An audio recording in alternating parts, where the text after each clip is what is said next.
Grupo Shanti. Exploramos, articulamos, desarrollamos. IEM, la Escuela de Negocios de la Universidad de Montevideo.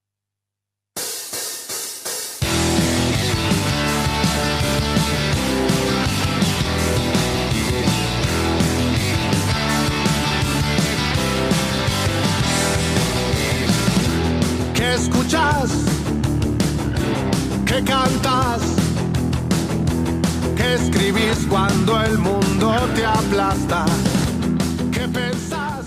Hace 110 años, en una primavera de aquel año de 1907, se aprobaba en el Parlamento del Uruguay la Ley 3238, que ponía fin a la pena de muerte y también ponía fin a la prisión indeterminada, a la cadena perpetua. Pasaron 110 años. Aquella ley se contradecía con la Constitución de la República y la Constitución tiene más fuerza. Por lo tanto, en 1917 la Constitución estableció que no podía haber pena de muerte y que tampoco las cárceles podían ser tomadas como un castigo para martirizar a las personas, que lo que había que hacer era buscar la rehabilitación de los que habían cometido delito. Pasaron más de 100 años. Y en Uruguay se vuelve a replantear por parte de la gente, pero también de algún legislador, la posibilidad de pensar en penas de ese tipo, como la cadena perpetua. Otros hablan de otras penas, de otros castigos. Evidentemente la sociedad está sacudida por algunos hechos, pero pasó más de un siglo y volvemos a rediscutir ese tipo de cuestiones.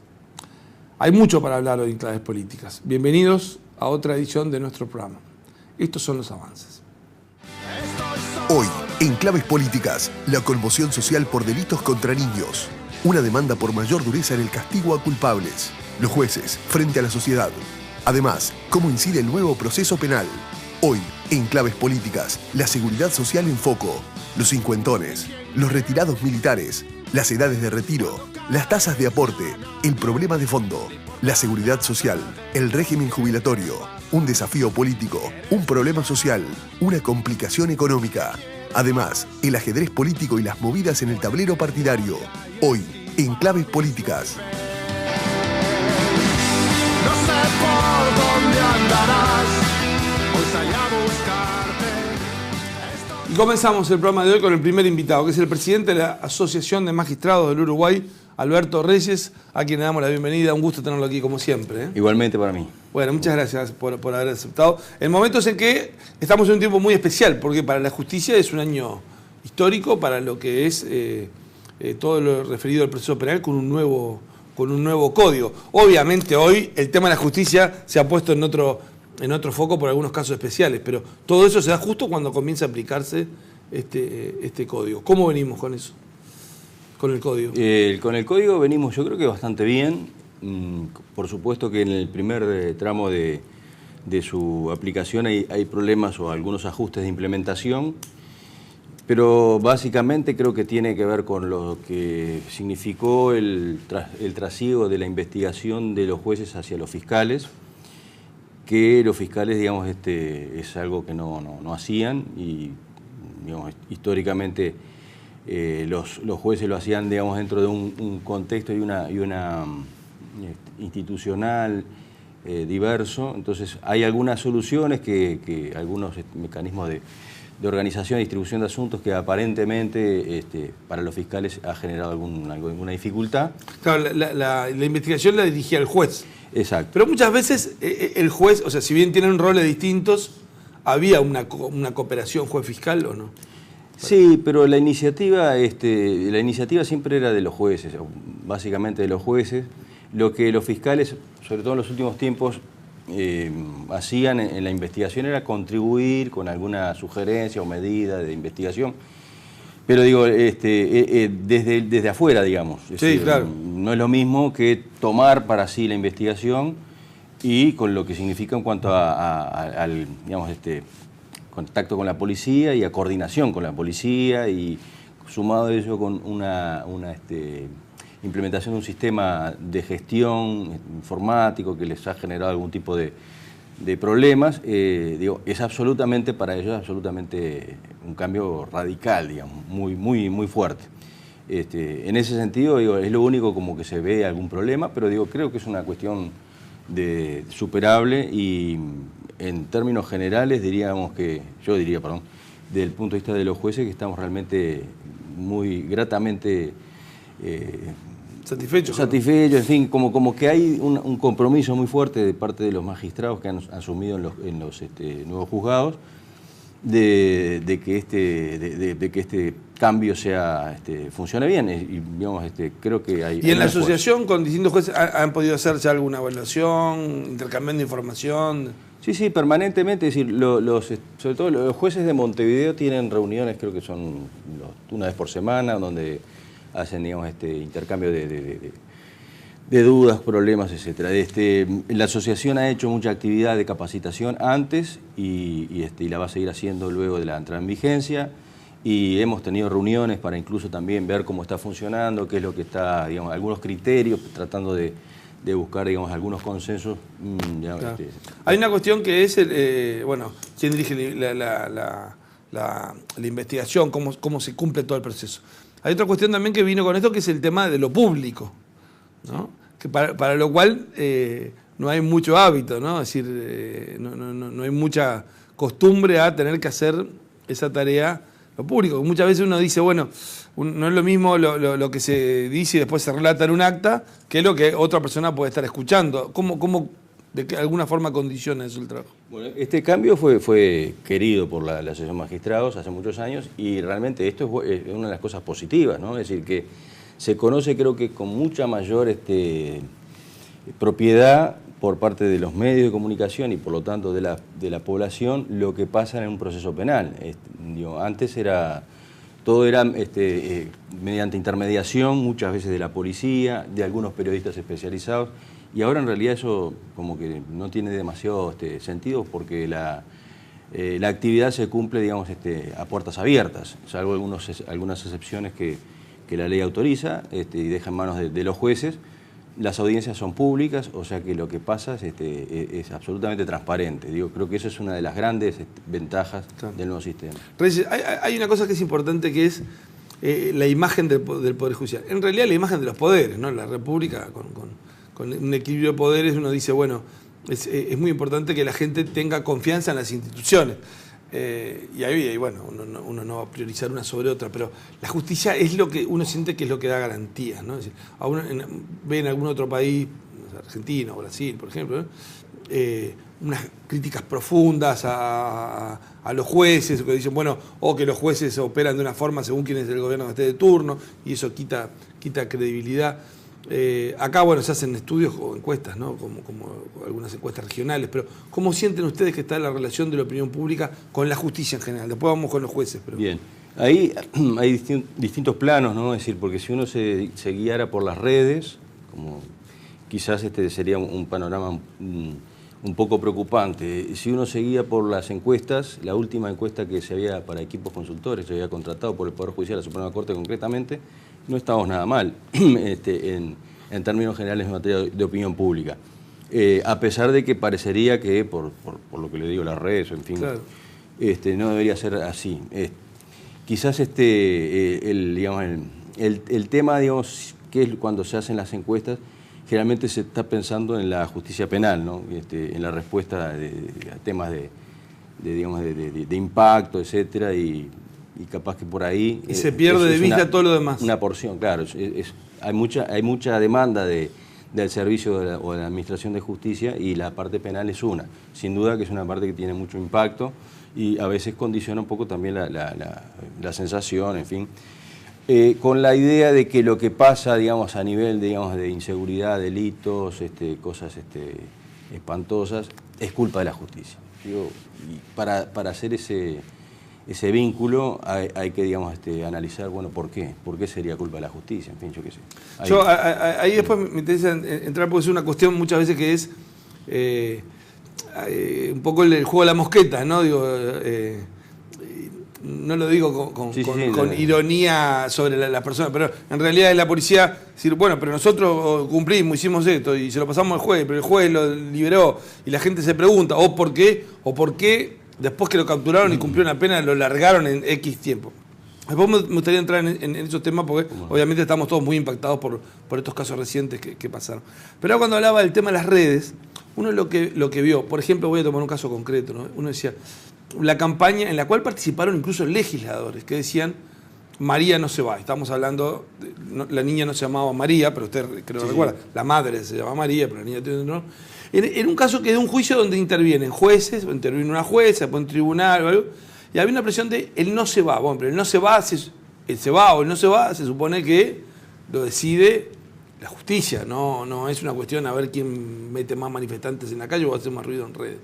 ¿Eso ustedes cómo vieron? No sé si ese caso en particular o eso como un ícono de otros casos que pasan muchas veces. Sí, con relación a ese episodio, que la restitución internacional de una niña a España que está en suspenso, digamos, la asociación tuvo en su momento, emitió un comunicado reivindicando o llamando a la reflexión respecto de que las cuestiones que estaban en el ámbito de la justicia se tienen que definir con las reglas de la justicia.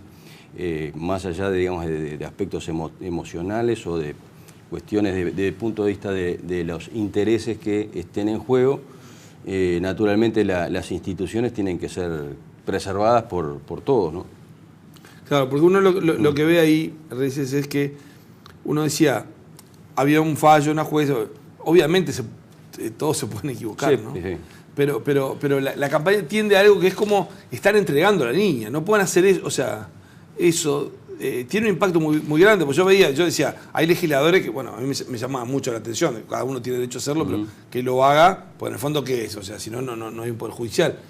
Pero después mucha gente de buena fe, ¿no? Diciendo, pero es horrible esto que van a hacer, ¿cómo van a entregar? Eso, ¿cómo se explica ese tipo de...? Y bueno, ¿cómo se explica? Por los insumos que tiene la gente para opinar.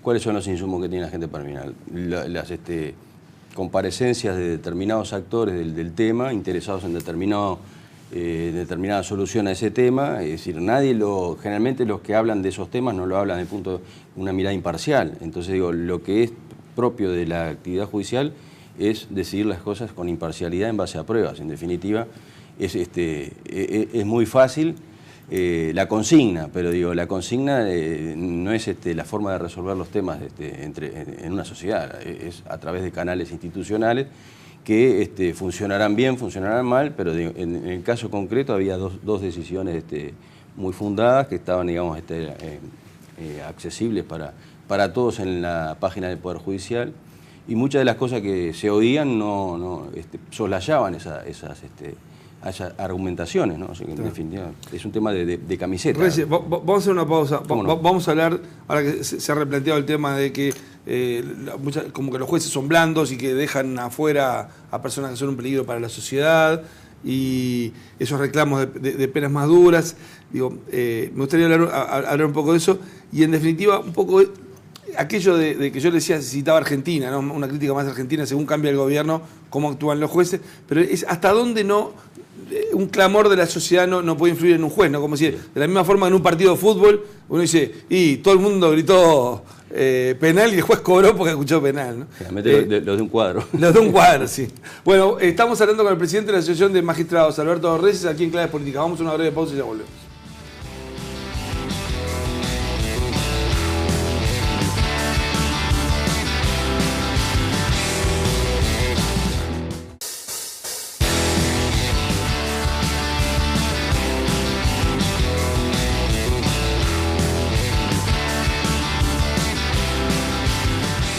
Seguimos en Claves Políticas por NSTV, el canal de Nuevo Siglo. Estamos con el presidente de la Asociación de Magistrados, Alberto Reyes, hablando sobre la justicia, hablábamos sobre el Código de Proceso Penal. Yo le decía esa comparación con el fútbol, ¿no? Que uno dice, el juez no vio si fue mano o no fue mano, pero todos gritaron penal y cobró penal, ¿no? Entonces la gente dice, ¿hasta dónde al juez no le influye una situación como muchas veces que hay una marcha muy grande, una cosa muy grande, y para influir en el magistrado, ¿no? Sí, es un asunto delicado de comentar sin que se preste a equívocos. Es decir, los jueces, por definición, como los jueces de fútbol, tienen que estar, digamos, inmunizados, vacunados respecto de esas presiones o de esos clamores populares. Eso no quiere decir, porque puede interpretarse mal, que los jueces deban ser insensibles a determinados problemas que la sociedad padece. Digo, son cosas diferentes, porque los jueces lo que tienen que resolver son siempre situaciones, conflictos concretos, situaciones concretas donde la determinación de los hechos, es decir, en base a pruebas, etcétera, es lo que a veces solamente el que está en el proceso lo puede apreciar y lo puede cuestionar de repente si el juez se equivocó. Pero de afuera muchas veces no se aprecia eso y se valora en función, pero con lo que le pasa a un árbitro de fútbol, de repente digo, se le atribuye un fallo equivocado y a veces se hace eso después de no sé cuántas veces que se repite la jugada. Bueno, entonces quiere decir que, bueno, en el caso de los jueces, la esencia de la actividad jurisdiccional es la imparcialidad y obviamente donde hay intereses en pugna e intereses incluso que son de tipo de militancias, etcétera, el juez está, digamos, de antemano condenado a ser reprobado si decide de una manera contraria a esos intereses o a ese tipo de... Es aquello un poco lo de políticamente correcto. En este caso, más allá de la investigación, debería terminar en tal cosa. Sí, como que no importa mucho, en fin, hay que de repente no hay, digamos, mucho rigor, por naturaleza, es decir, quien quiere ama una causa o está militando por una determinada causa, no le importa mucho cómo fueron los hechos, y el juez tiene que respetar los hechos. Reyes, esta semana tuvimos todo el impacto de niñas abusadas, asesinadas, ¿no? Entonces, de vuelta empieza el tema de las penas más duras. El presidente de la República hablaba hoy y decía, bueno, pero acá en Uruguay tenemos penas duras, 30 años, o sea, la pena máxima puede ser 45 años. Con las medidas de seguridad. Con medidas de seguridad. O sea, 30 años es la pena máxima, 15 años. En los hechos eso no existe, corre. Prácticamente no se da. En los hechos la pena máxima, ¿cuánto es? Y 30 años, yo diría que ha habido casos de 30 años, sí. Estamos hablando de casos muy especiales. Sí, sin duda, sí. Casos muy especiales y aislados. Y en el caso, cuando dicen el caso de los violadores, claro, ahí no estamos hablando no solo de abuso, sino de abuso con crimen. O sea. Acá en este caso, justamente esto que supongo yo me está planteando, de la muerte de una niña abusada sexualmente, es un homicidio muy especialmente agravado, que en definitiva habilita la pena máxima, 30 años. Y el tema de cómo se decide el tema de la incorporación de los otros 15 años. ¿Eso cómo se decide, en qué sentido? Claro, se le aplica la pena máxima. Ajá. Y los 15 años de... Sí, son, se llaman medidas de seguridad que son como móviles, es decir, no es que sea, a diferencia de la pena, dependiendo de la recuperación, los indicadores de rehabilitación, en fin. Se usa poco también. Se usa poco. Sí, se usa poco, tiene mala prensa, es decir, se supone que es algo que, desde el punto de vista del sistema de derechos humanos, no está bien visto. No, es decir, está censurado por la Corte Interamericana. Claro, pues una medida, uno dice, las penas tienen determinado castigo. Sí. Lo del 15 años, es como una cosa fija una forma de elevar la pena por encima de lo que incluso establece el Código. Y en relación a cuestiones, aspectos opinables y subjetivos como la recuperación, es decir, no se aplica mucho. Ahora, perdón, sí. En cualquier caso tendría que ser pedida por un fiscal, ¿no? Es decir, los fiscales las piden poco, es decir, las medidas. Por eso mismo que le estaba diciendo. Ahora, es en el momento de la condena. Al momento de acusar. Al momento de acusar. Al momento de acusar puede pedir la pena y las medidas que se estimen por el juez entre tanto y tanto. Un máximo, de estos tres casos son casos distintos, ¿no? Pero digo, bueno, en uno además se agrava de que mata a dos personas, porque mata a la hija, a la hijastra y mata a la mujer, el caso de ayer, ¿no? Es el hombre que viola a la hija, mata a la mujer y él se ahorca, o sea que ahí se acaba porque ahí no hay pena. No hay que establecer nada. Pero en los otros casos uno dice que es violación moral, uno dice, la pena, todo indica, o sea, hay que ver, en este caso es el juez, el fiscal, la sede... yo estoy hablando en abstracto. Pero estamos hablando en abstracto. Alguien que mata la gente lo ve no solo por este caso, sino diciendo, sin duda. ¿Cómo se protege la sociedad? Bueno, esos casos son de 30 años. Ahora, es lo que habilita la ley. Claro, después con 30 años en realidad hay varias medidas de libertad anticipada. Bueno, sí, pero difícilmente. Bueno, lo que hay más que libertad anticipada es reducción por trabajo y estudio, que fue lo que pasó con un caso bastante conocido de Goncalves, ¿no? Es decir, claro, se redujo por eso, no por libertad anticipada. Claro. Ahora, ahí lo que plantea mucha gente es, pero el tema del riesgo de poner, de poner a esta persona cómo reintegrarlo con el argumento de que la cárcel no pudo rehabilitar, que hay casos que no pueden rehabilitarse. El planteo es un poco lo que yo decía, o sea, en Uruguay, en los hechos, la Constitución prohíbe la pena de muerte y así como está redactada, no sé si usted interpreta eso, también la cadena perpetua. Sí, sin duda. ¿No? O sea que no es que se hace una ley y se cambia. Pero el tema es, en este caso, por ejemplo, la propia familia de uno dice, yo le pido, no lo larguen más, porque es un peligro para la sociedad. Ahora, ¿cuál es la respuesta de la gente? La persona no se lo puede retener. Bueno, la respuesta sería el consenso político para redefinir las sanciones y habilitar cadena perpetua. Pero digo, estoy hablando de que muchas veces se dice algo en función de dar respuesta empática a quien reclama. Pero digo, de ahí al paso que es el consenso político para determinada modificación, yo hasta ahora creo que no lo he vivido, no lo he sentido, no he percibido que hubiera algo así. Nosotros estamos hablando de cosas medias como muy, ¿cómo puedo decir?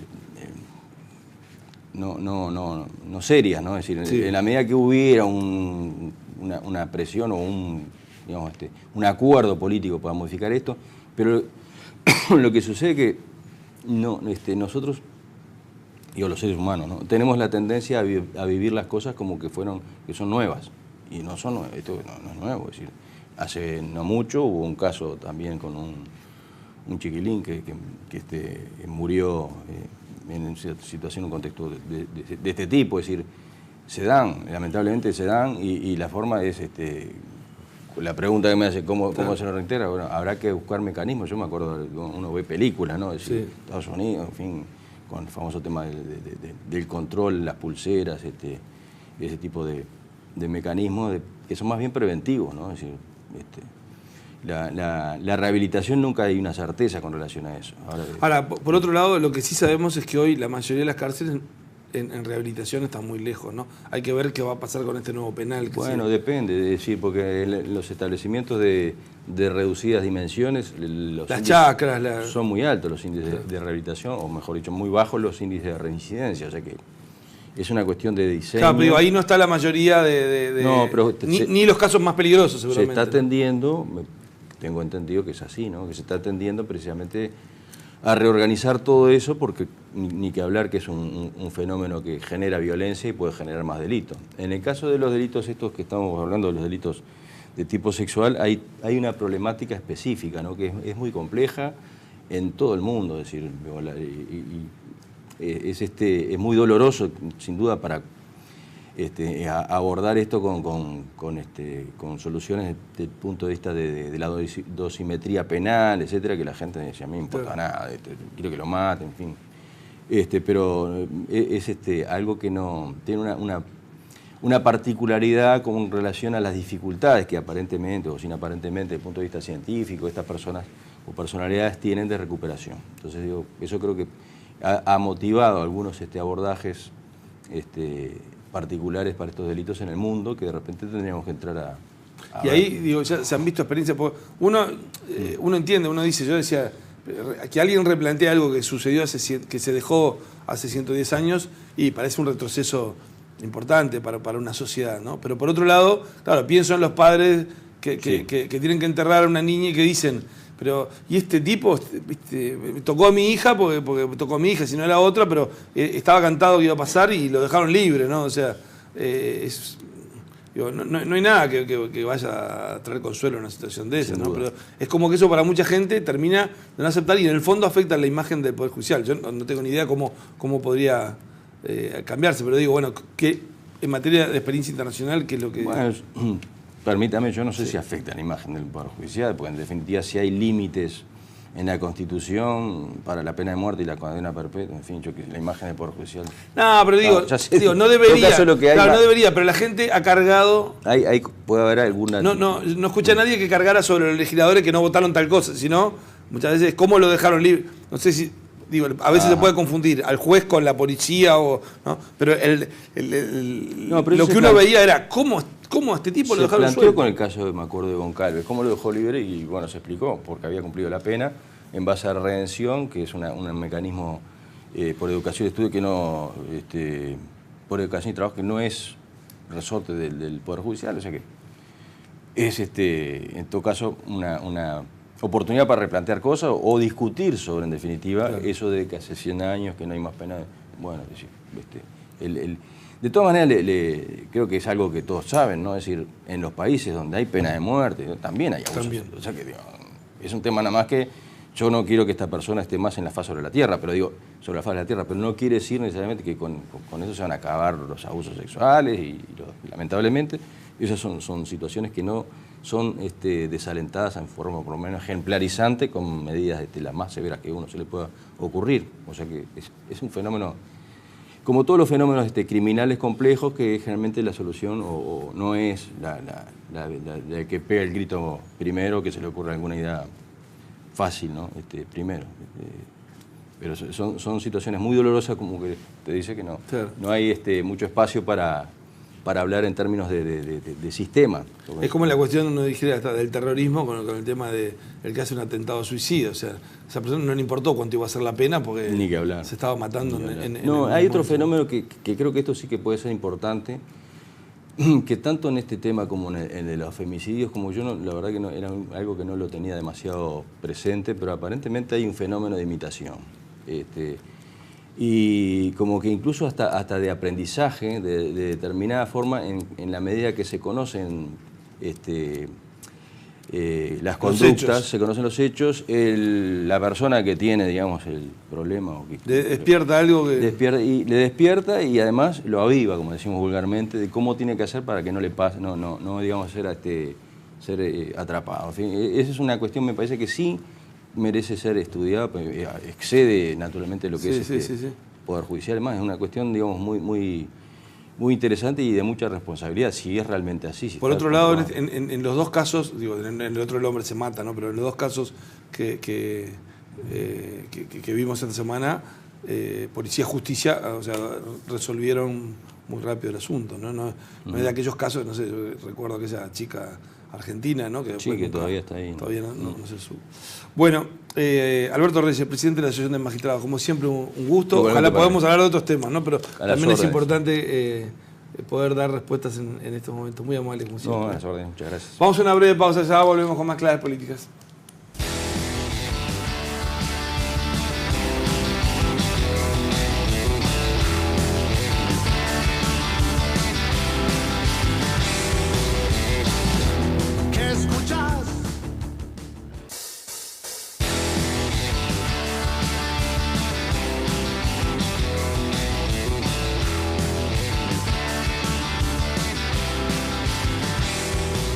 Seguimos en Claves Políticas por NCTV, el canal de Nuevo Siglo. Estamos con el doctor en Economía Álvaro Forteza, especialista en Seguridad Social.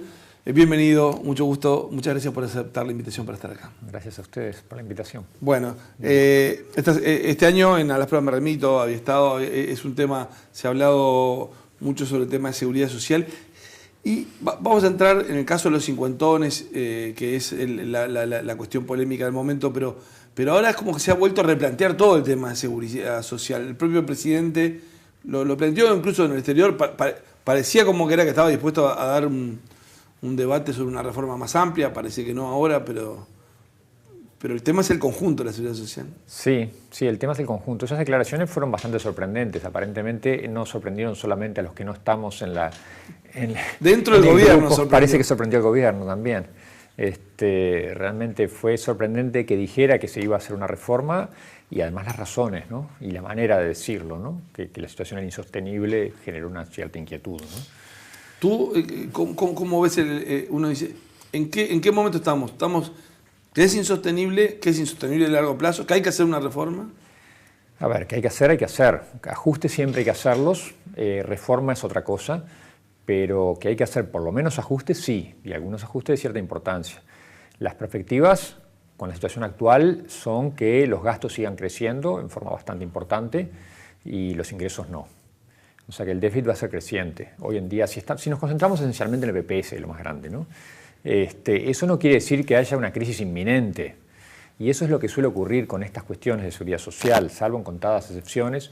En general no se trata de que ya este año no puedo pagar más, pero sí que uno puede anticipar con bastante tiempo que la trayectoria, si no se hace nada, es insostenible. Y es natural, porque hay que hacer permanentemente ajustes. En los hechos, Álvaro, digo, porque mientras se da ese incipiente debate, aparece, hay otro que ha estado permanente, que nunca cesó, que es sobre la reforma del 95-96, sobre la SAFAP, ¿no? Hay gente que es contrario a ese sistema y que en forma permanente trata de replantear esa discusión, o criticar la SAFAP, y otros que lo defienden.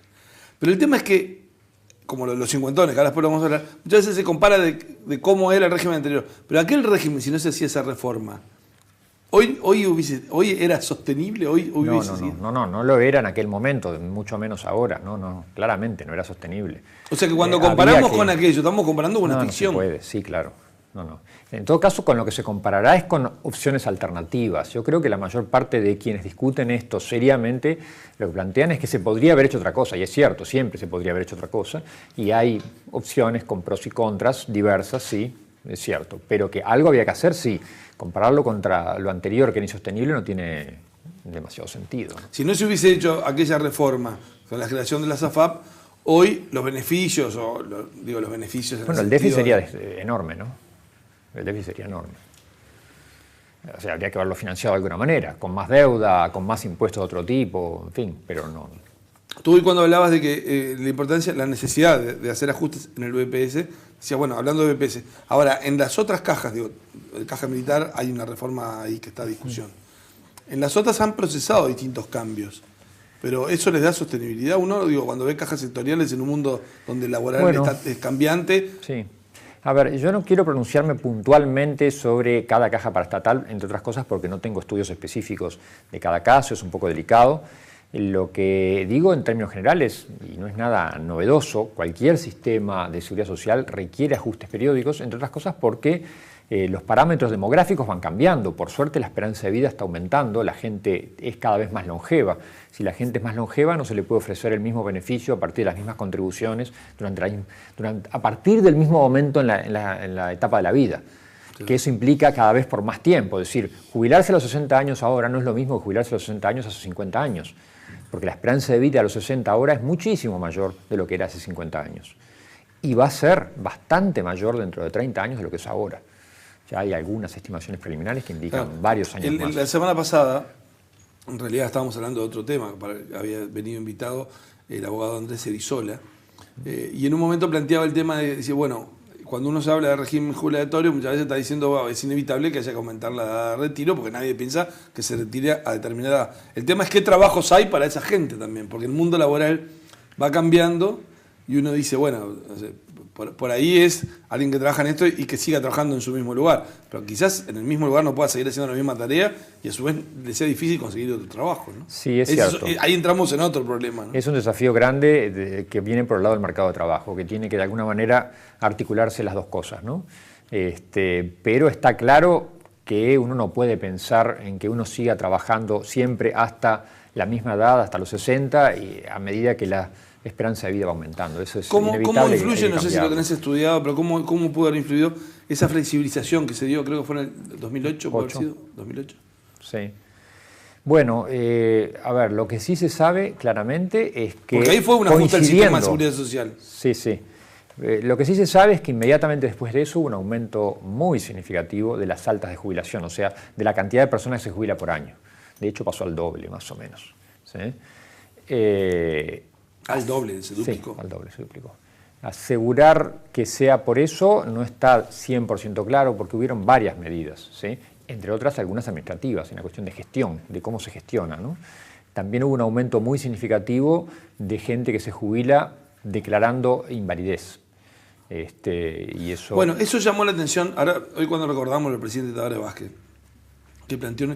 Sorprendió que pusiera el tema sobre la mesa hablando de hacer una reforma, pero en el proyecto de rendición de cuentas, o sea, el proyecto presupuestal, hay un capítulo donde hay muchas advertencias sobre todo el tema de seguridad social, que en realidad uno muestra que decir, si un gobierno plantea eso es como que inevitablemente debería estar pensando en una reforma, ¿no? Sí, claro.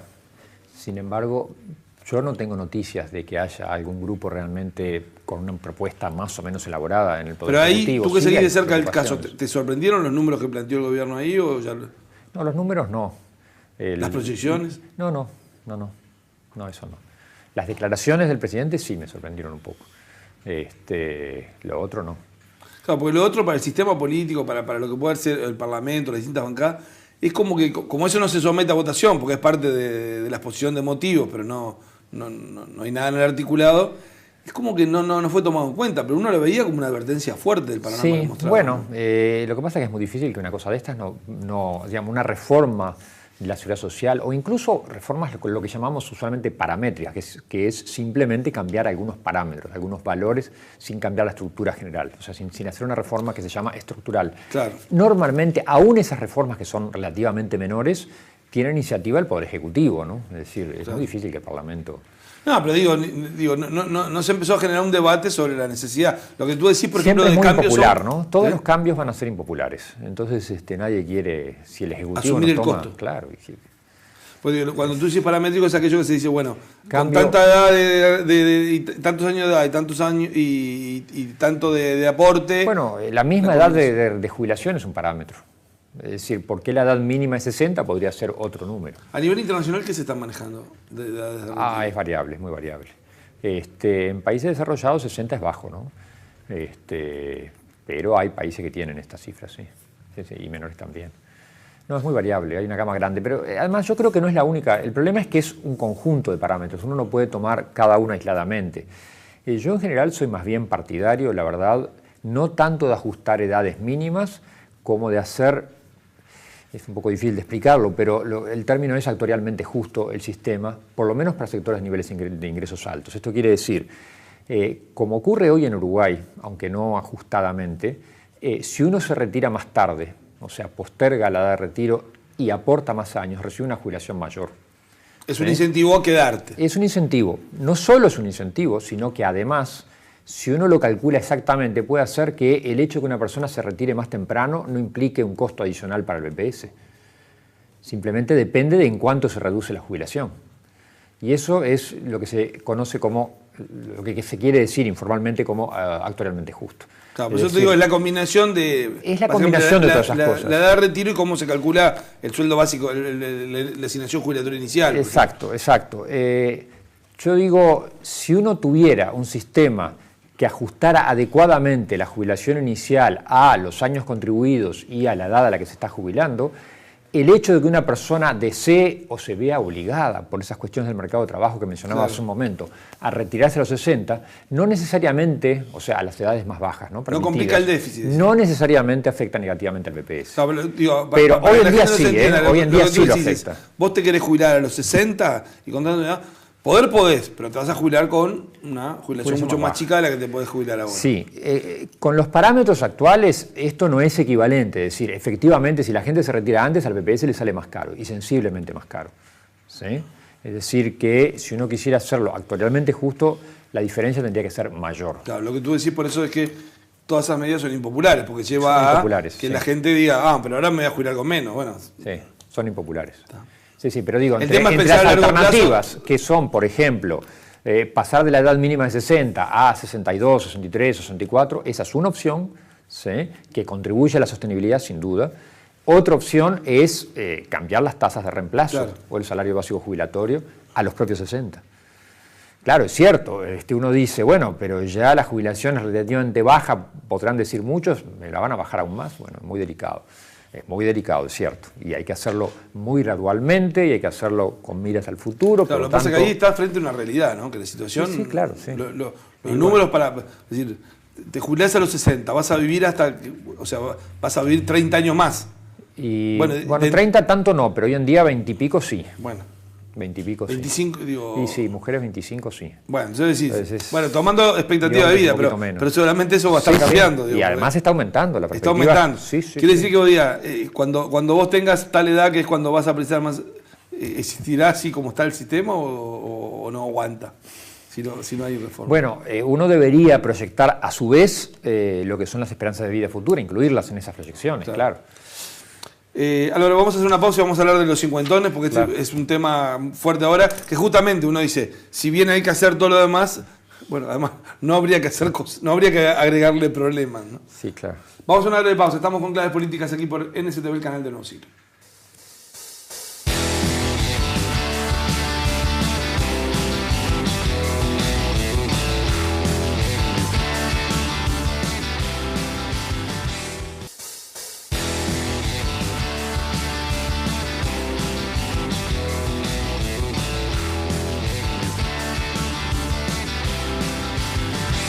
Seguimos en Claves Políticas por NSTV, el canal de Nuevo Siglo. Estamos con el doctor en Economía Álvaro Forteza, especialista en Seguridad Social, docente de la Facultad de Ciencias Sociales de la Universidad de la República, hablando de régimen jubilatorio. Decíamos, bueno, proyecto de cincuentones.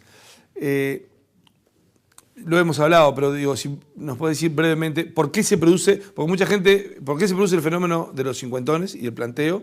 Porque mucha gente dice, yo tengo, hoy no tengo problema porque tengo 40 o tengo 30, pero cuando llegue a 50 voy a tener el mismo problema. No. Se ha generado esa distorsión, ¿no? No, bueno, el problema no va a ser el mismo. En realidad este problema tiene que ver con la transición, de alguna manera, de lo que era el régimen previo a la reforma aprobada en el 95 a lo que es el régimen posterior. Y los cincuentones son aquellas personas que en el año que se inicia, empieza a operar el nuevo régimen, tenían entre 30 y 40 años, gente que son las primeras generaciones del régimen mixto, ¿sí? Entonces son las primeras generaciones que sufren un cambio realmente estructural más importante en la forma de cálculo de sus jubilaciones. Para que la gente nos entienda, no es lo mismo comenzar a ahorrar a los 20 años que empezar a ahorrar a los 35. Sí, efectivamente. Sí. El problema, además, es que la gente que ya tenía 39 años, por ejemplo, en el año 96, quizás podía haber aportado, la mayor parte de ellos, 15 años, 20 años antes, ¿sí? Bajo un régimen anterior. Y en la ley, o por lo menos en cómo se interpretó la ley, esas contribuciones previas se están contabilizando de una manera que no da cuenta del total de las contribuciones realizadas. A ver, Álvaro, si lo resumo bien. La persona cuando se jubila por el sistema mixto tiene una renta por AFAP y una jubilación por BPS. La jubilación por BPS a estas no se les calcula por el aporte que hicieron lo que hicieron toda su vida, sino sobre la parte que se vuelca al BPS. Solamente al BPS. Entonces, todos los aportes que hicieron antes no están calculados por ese nivel de ingreso. Sí, claro. Hay un tope que son los 5.000 pesos de mayo del 95, equivalente a algo menos de 50.000 de hoy, que es lo que va supuestamente al BPS. Y sobre esa base se calcula la jubilación BPS. Lo que ocurre es que antes del 96 el 100% iba al BPS. Al BPS. Si uno no toma en cuenta el total de las contribuciones realizadas con anterioridad a la fecha, al año 96, bueno, hay gente que hizo contribuciones que no están siendo tenidas en cuenta. Y no solo el total del aporte IVA, sino que era el aporte sobre el total del sueldo también. Sí, por eso, sí. Claro. El total del aporte. Ahora, Álvaro, para que la gente nos entienda entonces, los que pueden estar afectados hoy, no es que esto le va a pasar a todas las generaciones. No, para nada. Esta generación. Y son personas que tienen entre tantos años y que ganaban, no son de ingresos bajos. Son gente de ingresos altos porque eso afecta a las personas que tenían ingresos por encima de lo que hoy serían aproximadamente 50, como decía, porque la gente que tenía por debajo se le sigue contabilizando igual. La que tenía por encima, no, porque parte de los aportes no estarían siendo reconocidos con la fórmula que usa el BPS hoy en día. Entonces, esto afecta exclusivamente a los que hoy tienen y no a nada más que tienen entre 50 años y más y que tienen ingresos equivalentes a 50.000 pesos. Afecta esencialmente a todos aquellos que habían hecho contribuciones antes del 96. Si usted tiene 20 años hoy, obviamente que no había hecho contribuciones. Y si tiene 30 años hoy, tampoco había hecho contribuciones. Pero además estamos hablando de sueldos relativamente altos. Altos. Es decir, si esa persona no tuviera dependientes, estaría en el decil más rico de distribución del ingreso del país. O sea, es de ahí para arriba. ¿Aproximadamente cuántas personas pueden ser? Es difícil saberlo.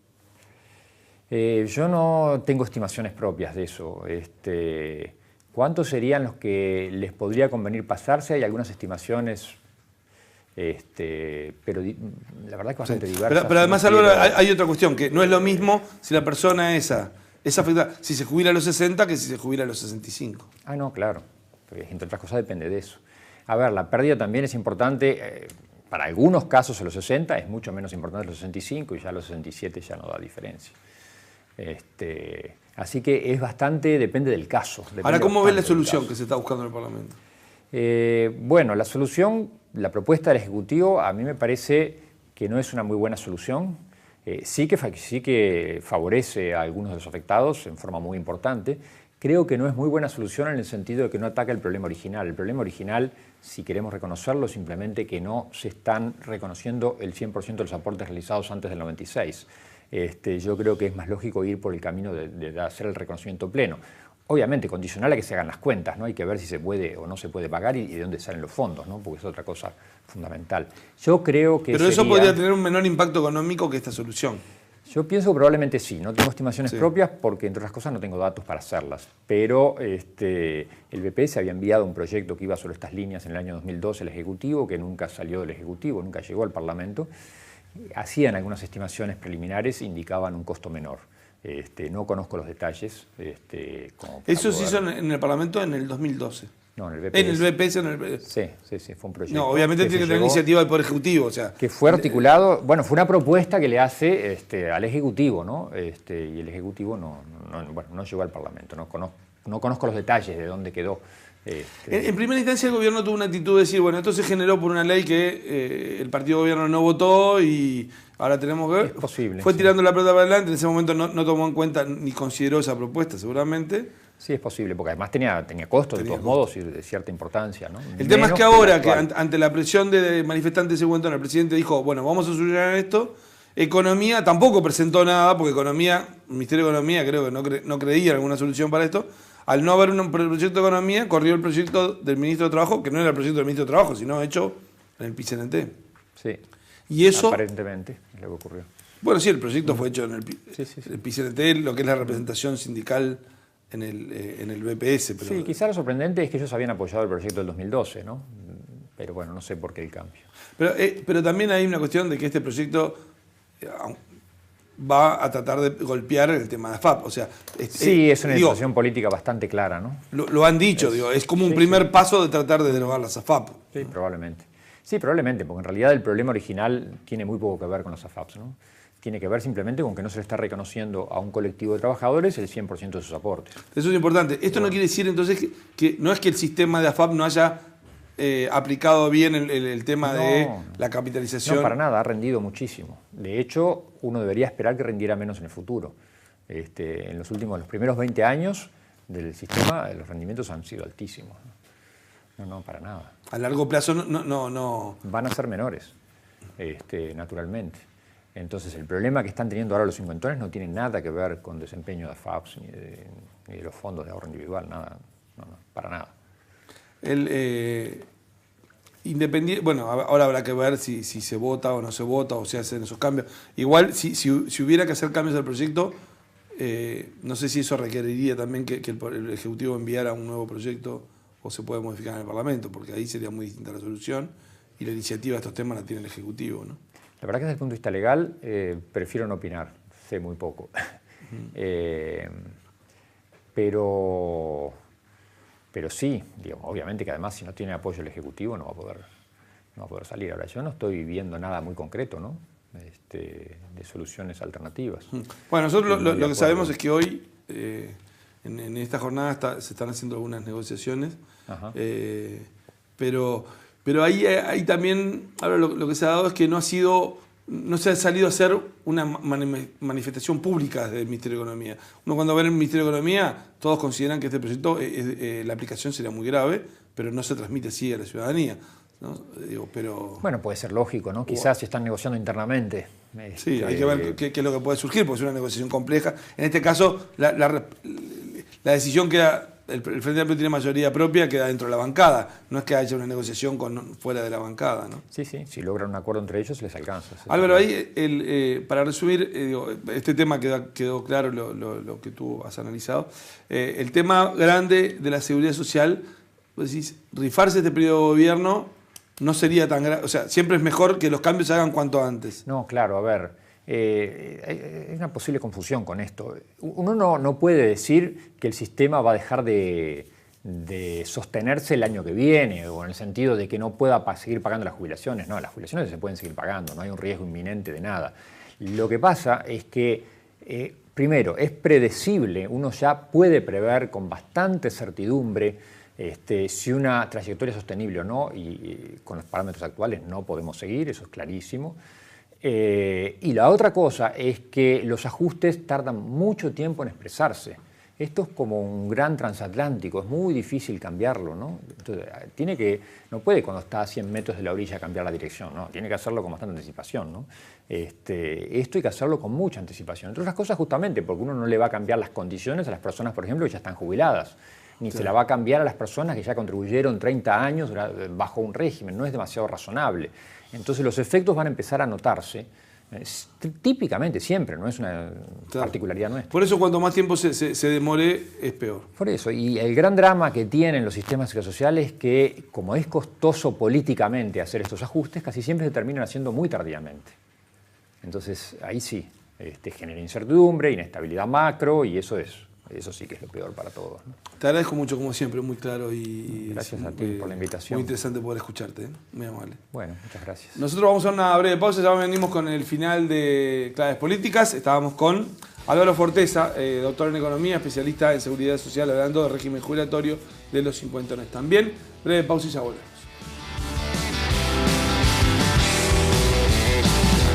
¿Qué escuchas? ¿Qué cantas? ¿Qué escribís cuando el mundo...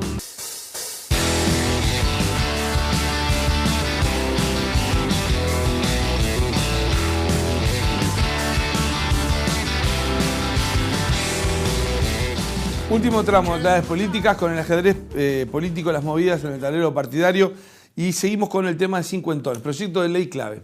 Uno dice, ¿qué pasa con esto? La mesa política del Frente Amplio definió prioridad, votar el proyecto. ¿Cuál proyecto? Bueno, si aparece otro lo consideramos, pero si no, tenemos este.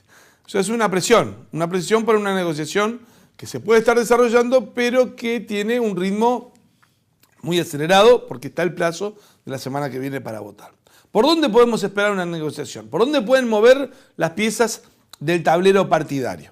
Bueno, Partido Comunista, Movimiento de Participación Popular, Partido Socialista, Frente Libre Sereni son los grandes bloques. Todos inciden, pero si hay de acuerdo entre fuerzas fuertes y los demás tienen que acompañar. Partido Comunista, ¿qué rol puede tener en esto? Y está contra las AFAP, está de punta en esto. No, es difícil imaginarlo en un acuerdo. Partido Socialista, es muy difícil acordar con el Partido Socialista, porque el Partido Socialista tiene una interna muy dividida. Entonces tienen que llevarlo, y las votaciones son 12-10, siempre interna, entonces es complicada una negociación con el Partido Socialista. ¿Por dónde uno puede esperar una negociación más lógica? Por el astorismo y el mujiquismo.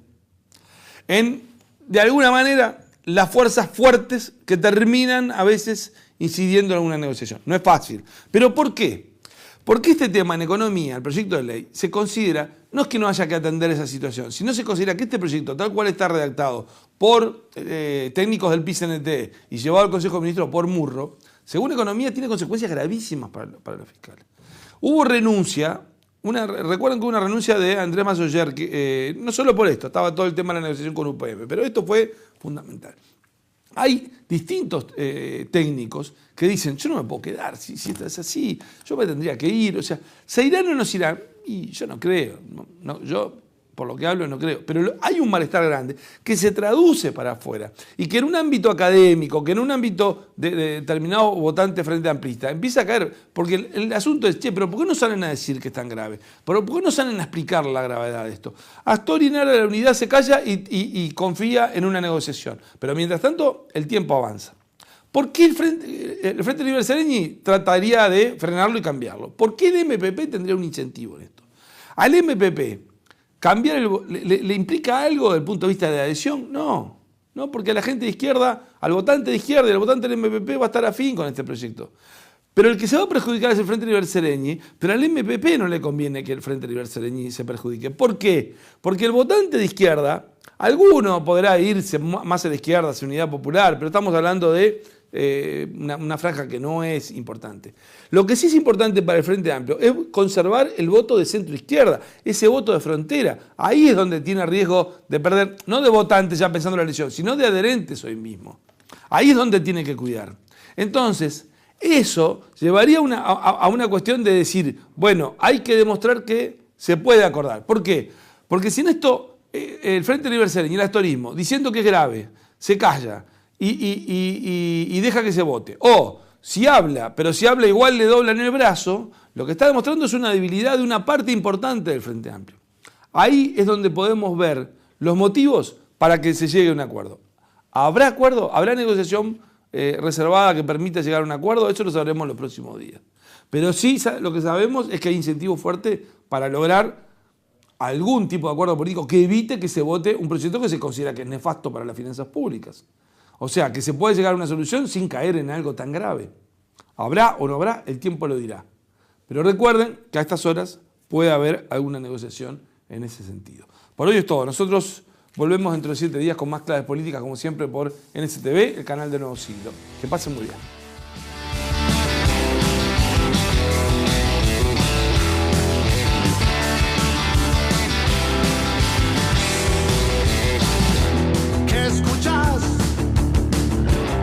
Cantas, que escribís cuando el mundo te aplasta, que pensás, que decís, a quién llamas cuando el hastío.